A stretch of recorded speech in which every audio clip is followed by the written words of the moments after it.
അവിട്ടമര, ചതയം, പൊരുട്ടാതി മുക്കാൽ വരുന്ന കുംഭക്കൂറുകാർക്ക് ഏഴര ശനിക്കാലം തുടരുന്നു എങ്കിലും കഴിഞ്ഞ വർഷത്തെ വ്യാഴത്തിന്റെ അനുകൂല സ്ഥിതി ഇവർക്ക് കാര്യമായ ദോഷങ്ങൾ സൃഷ്ടിച്ചിരുന്നില്ല. എങ്കിൽ ഈ ജൂൺ 2 വ്യാഴമാറ്റം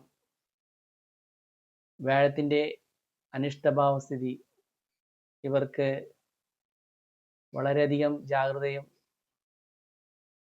ശ്രദ്ധയും പുലർത്തേണ്ട ഒരു കാലഘട്ടം തന്നെയാണ്.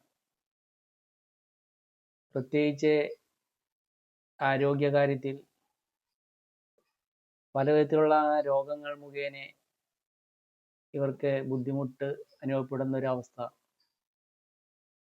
ഫുഡ് പോയിസൺ, ഉദരസംബന്ധമായ അസ്വസ്ഥതകൾ, അതുപോലെ തന്നെ സ്കിൻ ഡിസീസസ് മുതലായവയും നേരിടേണ്ട ഒരു കാലഘട്ടം തന്നെയാണ്. അതുപോലെ തന്നെ പങ്കാളിയുമായി അഭിപ്രായ വ്യത്യാസങ്ങളും തർക്കങ്ങളും എല്ലാം നേരിടുന്ന ഒരു കാലഘട്ടം തന്നെയാണ്. അതുപോലെ തന്നെ തൊഴിലിലും വളരെയധികം ജാഗ്രത പുലർത്തേണ്ട ഒരു കാലഘട്ടം തന്നെയാണ്. തൊഴിലിൽ മാനസിക പിരിമുറുക്കവും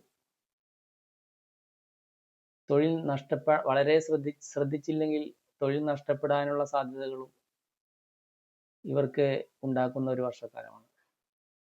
അതുപോലെ തന്നെ കടബാധ്യതകൾ, ലോൺ എടുക്കാനുള്ള ഒരു ടെൻഡൻസി എല്ലാം ഇവർക്ക് ഉണ്ടാകുന്ന ഒരു വർഷമാണ്. പുതിയ ഒരു കാര്യങ്ങളും ഈ വർഷം തുടങ്ങി വെക്കാതിരിക്കുക. എല്ലാ കാര്യങ്ങളിലും വളരെയധികം ശ്രദ്ധയും ജാഗ്രതയും പുലർത്തേണ്ട ഒരു വർഷക്കാലമാണ്. അതുകൊണ്ട് തന്നെ ഈ വർഷം പരിഹാരാർത്ഥം ശാസ്താവിന് നീരാഞ്ജനം, എള്ളുപായസം, ശബരിമല ദർശനം, വിഷ്ണു ക്ഷേത്ര ദർശനം, പുരുഷ സൂക്താർച്ചന, കദളിപ്പഴം പാൽപായസം, തൃക്കൈവെണ്ണ ഇവയെല്ലാം സമർപ്പിക്കുക. അതോടൊപ്പം തന്നെ ജാതകത്തിലെ ദശാകാലം മനസ്സിലാക്കി അതിനുള്ള പരിഹാരാർത്ഥം തേടേണ്ടതാണ്. അതുപോലെ താമസിക്കുന്ന ഭവനത്തിലെ വാസ്തു കൃത്യമായി പരിപാലിച്ച് ഈ ദോഷകാഠിന്യത്തെ കുറയ്ക്കുവാൻ സാധിക്കട്ടെ എന്ന് പ്രാർത്ഥിക്കുന്നു. ഏവർക്കും വിഷുവാശംസകൾ.